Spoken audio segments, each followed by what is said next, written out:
ঘর যতই পরিষ্কার করে গোছাও না কেন, এই একটা ব্যক্তিই কাফি ঘর নোংরা করার জন্য। সত্যি বাচ্চা-কাচ্চা যদি ঘরে থাকে না, তাহলে কি অবস্থা করে রেখে দিয়েছে চারিদিকটা দেখো। আমার না পাগল, পাগল ভাব এসে যায় একেক সময়। এখন ভাবি বিয়েটা যে কি করতে করলাম। তারপরে ওকে বলছিলাম, "দেখো আমার না একটাও নতুন কুর্তি নেই, আমাকে কিনে দেবে?" ও বলা মাত্রই আলমারিটা খুলে সঙ্গে, সঙ্গে দেখাচ্ছে, বলছে, "এত কুর্তি রয়েছে তোমার, নতুন আর পুরনোর কি আছে? এগুলো সব পরে শেষ করো।" আমি তাই একটা, একটা করে বার করে দেখাচ্ছিলাম, "দেখো কোথাও।" বেকার বার করা। বার করে দেখানো মাত্রই আমাকে তো আর কিনে দেবে না, সেই পাগলের মতো আবার আমাকে গোছাতে হচ্ছে, খাটনিটাই সার।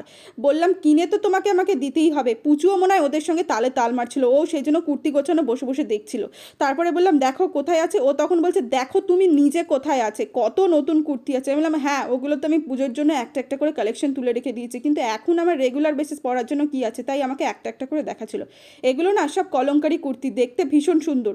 আর এই কুর্তিটা আমি জুডিও থেকে কিনেছিলাম, একটা একটা করে কালেকশন এখন থেকে রেডি করে রেখেছি, কিনে তো আমাকে এখন দিতেই হবে। তারপরে টাটা।